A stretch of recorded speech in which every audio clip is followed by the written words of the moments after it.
When we worked with our partners, they shared with us feedback about how the lessons went and challenges that they faced, because it is not just the delivery of the lesson, it is in the contextual challenges. So what happens the day that you have a field trip and you weren't able to finish the lesson? What happens if something occurred during the lesson and you are not able to finish all the words? So what do we do, and what are the decisions that potentially need to be made in order to make sure that we have fidelity of implementation and that we retain the integrity of the lessons?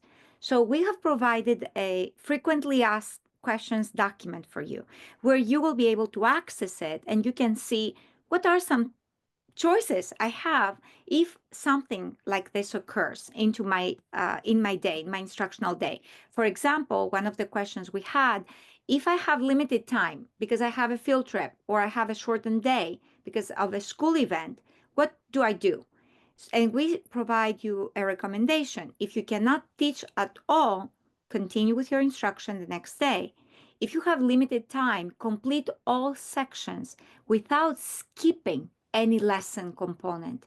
But instead of doing 5 words, do 3 words or do 2 words per section, because it is important that you don't skip any of the components of the lesson, that you will always do where we will read the words, we will practice independently the reading of the words, we will work on spelling, we will work on dictation, finally we'll read the text. So make sure you'll shorten the volume of words, but you will not skip spelling, for instance. It is important for students to see how, by using the strategy for reading, they can also break syllables and be flexible when they are spelling and rereading their work.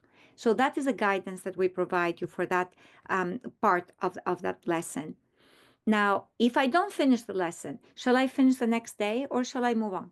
It is important that your lesson components are all completed.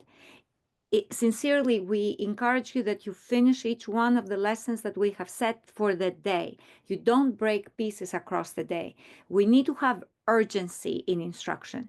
The groups of students that we're working with are students who are not on grade level.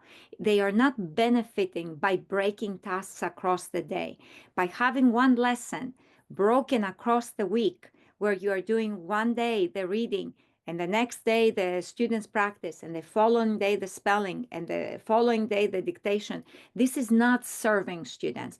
We need to have that urgency in instruction, because the goal is for them to learn these components and move out so they can do fluency and comprehension. They can work on vocabulary and comprehension. They can work on text structures and discourse and genres, and how to respond to different types of questions when they are reading and comprehending text. We are trying to move them out of the word recognition piece. That is why we need to have a sense of urgency. So I will say again, there is no encouragement for you to break lessons, the components of a lesson across the week. However, you may have limited time and you may choose to break a lesson in a way that you will do the reading explanation and the reading component, collaborative reading, the reading of the words, reading of the book one day. The teacher provides the explanation, the spelling of words, dictation words, the dictation of a sentence, and then moves on to the reading of the book the next day. However, this will have to be consistently across your groups. So it's not going to be that one teacher does this, one interventionist does this, and the other one does not. Why do I say this? At the very end, you need to be thinking, how do I support the students? How do I serve the needs of the students? So a teacher who breaks them in 2 pieces, so breaks a lesson in 2 and does the reading one day, the spelling dictation, and the reading of the book the next day. Reading of the book goes in both days in this case. The students will have less volume of lessons. So one teacher is teaching a lesson a day. So in 2 weeks, the students have, in 2 weeks, they have 10 lessons. They have encountered many different structures, prefixes. They have learned all the prefixes because we provide 2 weeks of prefixes. The other group of students is left behind by a week. So they are not equal. They haven't received the same volume of instruction. So whatever the decision will be, it has to be, I will use this term, it has to be equal for both, and it has to be serving the needs of the students. We are working for the needs of the students. So it has to be feasible, but it has to be serving the needs of the students, and delivery is based on urgency. So I say this because it has to be, you have to consider planning within the context of working within your setting, within your school setting. Now, another question that we have received from our teachers, from our partners that we were working with, as I'm working in the lessons and I'm working with my colleagues, what happens if I do not have enough time to read the book? So what happens if I run out of time for the reading of the book? Because that will affect my fidelity that day. I didn't read the book. So we say as a guidance, if this is something that consistently occurs, then consider restructuring the instructional time. And if this consistently happens and you have on schedule 40 minutes, but in reality, you're teaching for 20 minutes, the instructional time has to be the real time that you are really teaching the students. So it cannot be that in the schedule we have 40 minutes, but the instructional time is 20, because then consistently your fidelity will not be on as it should be. And then also you never read the book, and the goal is for the students to see the application of the tasks into the reading of the book. So it's not serving again the needs of the students. So in that case, as a group, as colleagues, you make the decision. Day one, doing the collaborative explanation, collaborative reading, reading the words independently for the students, reading of the book. The next day, explanation, review. Then I'm going to model as a teacher the spelling. The students will spell words, will do the dictation of sentence, and then the students will read the book. So in that case, you are breaking it because there is that context-based need, right? If you have 40 minutes, though, you're teaching the whole lesson. You can, but you just need to practice ahead of time. Another question we received was, I'm struggling with pacing. How do I work with my pacing? So in the manual, we provide you, in the teacher guide, we provide you with times for each one of the lesson components. Monitor yourself as you're doing the lesson to identify what is the part that really takes me longer. Something you need to consider, and this is feedback we received from our teachers, who we asked them to give us, what shall we say to other teachers who consider working with these lessons? And one of them said, this is not the type of work and the type of guide, manual, that you will open it the day of and you will just read through and you will deliver the lesson. You need to plan ahead. And let me explain why you need to plan ahead. If you have words like auditorium, territories, and you need to explain how to break it or how to work with suffixes and prefixes and roots and derivations. If you don't understand these words, or this is the first time that you're working with roots, or you are seeing this type of words and explanations about the roots, which may seem challenging, you don't want to show that challenge that you cannot read that word that moment. So you need to plan ahead of time. And if you don't have plan, if you haven't planned ahead of time, you are discovering the guidance that we provide in the manual in front of the students, and that can delay your delivery. So it is important that you monitor yourself to see what is it that makes me have a longer lesson. It may be that as you watch yourself, and we encourage you to incorporate videos of yourself so you reflect on your instruction, you may see, oh, I'm actually off task. I engage in conversations that may not be part of the lesson. And again, these are urgency-based lessons. So we try to stay on task, and we try to be focused on the lesson to deliver the instruction that the students need when they meet with us. A good strategy is also for you to have an agenda at the beginning, so you are keeping track and the students keep track, but also look at the times that we are providing in the manual. Another question that we received from our colleagues was, when do I do the second set of 5s? So when I work into the manual, there is a second set of 5 Do I do it as I go through? No, no, no, you do not. You do not do the second set of 5 words. You always work with the first set of 5. You will only do the second set of 5 if your students do not perform well in the progress monitoring that you do at the end of the units or at the end of a week. And then you make the decision, it's your decision to go back and reteach. But then you need to be considerate. Is it that the student circled the wrong syllable type in the words that I gave him, and I asked them to identify the syllable types? If I asked them back, could they tell me the answer? Because maybe that moment they were overly overwhelmed. It doesn't mean that I will penalize the student and I'm going back, because it is important for them to apply in context. They don't It's not going to help them if they stay many weeks into single syllable words to learn the syllable types, because the next week they are applying the syllable types in 2 syllable words. The following week, they apply the syllable types in 3 syllable words. If I keep them consistently for a longer time in the single syllable words, it's not helping them as much in reading bigger words, because the application is cumulative, it's staggered, and it's stepwise. So the difficulty is not immediately moving to words with 4 syllables. It's going step by step. So they will apply from the single syllable to the 2 syllables. So it's good practice for you to continue in this case. So use your judgment, but always consider in terms of urgency and supporting the students. Another concern or question that we have received was about the definitions of the words. The words are too complex. Sometimes we received this concern. Can we provide a kid-friendly, a child-friendly definition, or can I replace the word with another word? So when you're explaining the meaning of the word, we provide the explanations in the manual. However, we do not want you to dumb down the words that the students see, because we want them to see academic vocabulary. And the words that we are selecting, they come from books that they are on this grade level. So these are not words that they should not be hearing.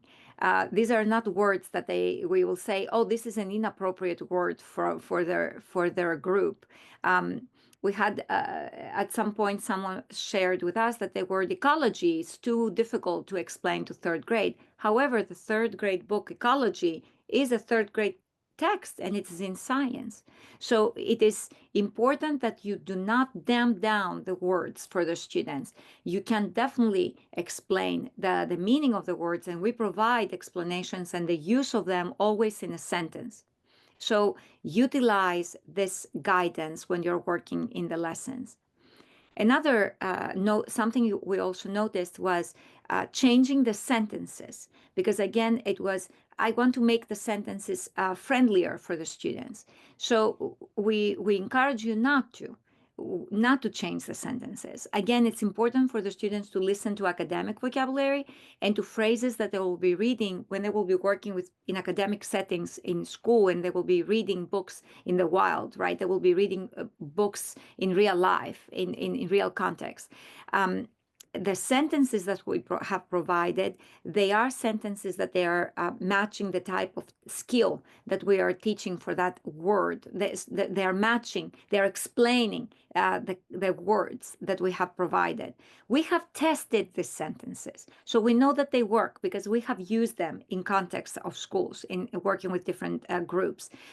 Also, if you try to come up with a sentence that moment, you will delay your instructional delivery. So again, use the sentences as they are because they benefit the students, but also use the sentences as they are because the sentences can also support your instructional time. When you're doing the sentence dictation, you do not need to use both sentences. Remember, first set of 5, 1 sentence. I will use the second sentence only if I need to repeat that week's set of lessons because the students did not perform well in the progress monitoring. So keep that in mind as we work. Now, as you're doing the dictation, and you have seen this when I modeled the lessons. You saw that I asked you to read the entire sentence and to keep on repeating the sentence instead of going word by word, because we are trying to stretch students' working memory so that they will keep that, and short-term memory so that they are keeping that the longer segments of words as they are they're trying to work in dictation. So it's important that you keep on reading the whole sentence. You don't read to read it very fast, so that the students, when it is dark, the fish is at risk. You can read it at the normal pace, but read always the entire sentence. Another question we received was about the modeling. How do I model?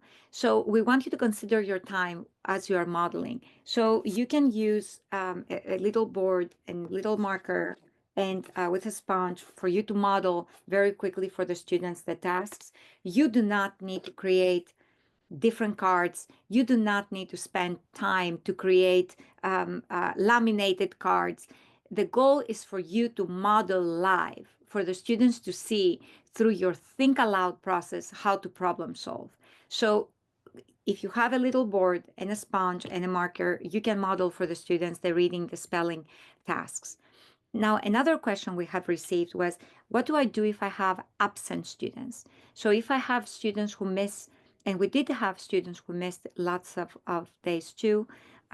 So we had, in one case, we had students who missed 13 days, 19 days. So there were other issues that impeded the student from attending the lessons. So the question is, what do I do if I have a student who is absent? What happens if I have a student who missed Monday, Tuesday, and then they showed up on Wednesday when we're applying? The lessons are the same every day. The structure is the same every day. The students will be learning different, let's say, prefixes every day. For the student who will show up on Wednesday, they will be learning again, they will be applying with the same structure, how to read a set of prefixes. However, that student hasn't learned the prefixes for Monday and the prefixes for Tuesday. So what do I do in this case? So it is important to identify, if possible, a time in the day so that you can teach the students the concepts that they missed. And you may be thinking now, this is not possible. Collaborate. That is why we have a school community, because we are working with our colleagues. So maybe I don't have the time to do this, but my colleague, when she's meeting with her group, maybe she can use have my student too, because she is perhaps working on the lessons earlier.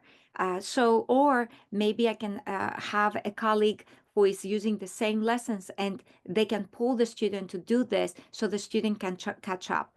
Again, the advice I give you, and I'm very aware of the challenges that you face in schools. I am aware. I've been in school. I worked in schools. I know exactly the challenges. What I encourage you is to always work for the benefit of the student. So try to pull the student to help them catch up, because if they catch up, they will be more confident, they will be better able to participate. The lesson will be more effective, not just for you, it will be more effective for the students too. Now, another question was about corrections. So when the students read their words or when they read the book, do I wait for them to finish everything for me to correct? No, we follow immediate error correction. You stop and you say, no, let's stop. Let me model it for you. And immediately you model for the students. You don't say to the student, oh, you are wrong. This is wrong. Think, what did you do wrong? And you're waiting for them to think, to find what is wrong. Remember, urgency. What will I do this moment? I will immediately model, the student will immediately apply, and then I move on. So I provide immediate error correction. You may be wondering again, when I modeled for you and I showed you, and you will be seeing the reading comprehension, how much of the chapter book the students should read. So the goal is for you to apply the skill, to apply the reading of words and practicing how to apply the strategy in the context of reading a book. So you may read 2 pages, you may read 3 pages, you may read a whole chapter. That is okay. Remember, the goal is to support rate, accuracy, prosody, stamina. So we want them to be practicing the reading and to practice the skill in the context of reading a real book. You may be asking now, where will I find this material? All this material that you're describing. All this material is in your manual. At the end of the, in the table of contents, you will see a link that says link to resources. You select that link, and then immediately it will take you to the resources, to the list of resources. And if you follow the links, you will find the questions, comprehension questions. You'll find the posters with the strategy. You will find all these resources. Now, what happens if a student scores poorly in the progress monitoring? If a student scores poorly, of course, you can contact us to discuss what is the performance, or what else you could do in this case is you can consider, is this performance something that is essential for them to continue to the next week or not? Example, if the student reads when they are working on the single syllable words, they read correctly, they are able to identify how many syllables, what type of syllable, but they spell words wrong, and they spell them wrong, but they are very close, but they are wrong. They didn't spell them correctly. My advice to you is continue, because they have understood the structure of the syllables. They understand what syllables are. They need more application, because for some of them, maybe the first time that they're applying such a strategy. So cognitively, they are juggling many things. They're juggling to remember the strategy, to break the words in syllable, to say the sounds per syllable, to remember how to make the letter, to write it at the same time. They're juggling many things, especially if you're thinking third graders. So it's okay to move on the next set of lessons in this case. Now, I would like to also share some additional points that they were brought up from our colleagues. I will be working with my students, but I cannot work on this consistently. So I will encourage you to try to be consistent when you're working with your students. And when I say consistent, if you're meeting Monday, Tuesday, Wednesday, Thursday, Friday, meet every day with them and work consistently for the 20 minutes or for the 25 minutes or for the 30 minutes. If you're meeting your schedule, and we encourage you to apply this and work with your students in these lessons every day.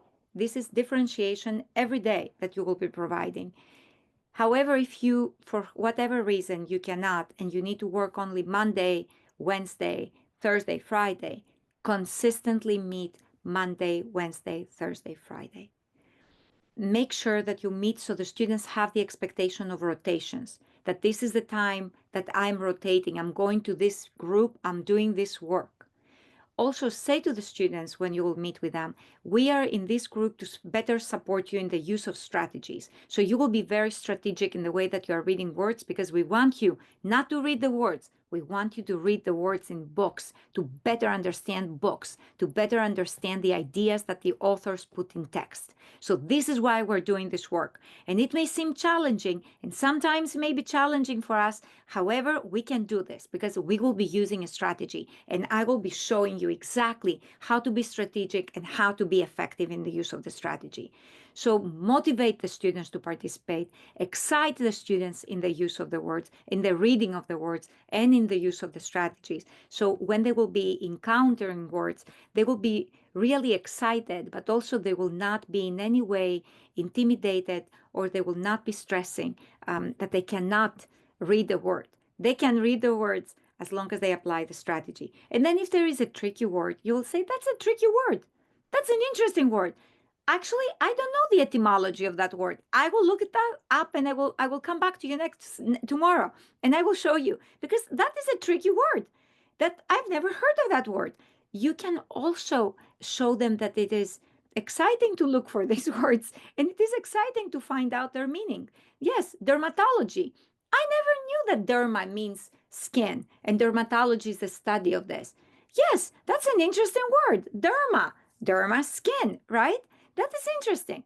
So that is something that you can show excitement with the students for them to see the that words carry meaning, that any part in a word has a reason that it is there, that the prefixes they change meaning of the base word, and in the suffixes, I can have inflectional suffixes and derivational suffixes. And this is very empowering for the students. If they know that I see ION, I have a noun, that's a noun. This means that the rest of it came from a verb. I can think of what is that word because maybe I know that. So it is empowering for the students to have that flexibility, but also to have this strategic way of processing words. Because then reading is not just about reading the words, reading is about thinking meanings and actually discovering the meanings of the words and then how these words work within the context of texts. So these are some things that you can consider when you will be working with your students. But again, consult the frequently asked questions because that way you can also see other questions that colleagues from the groups that we worked with asked and how we provided responses to them.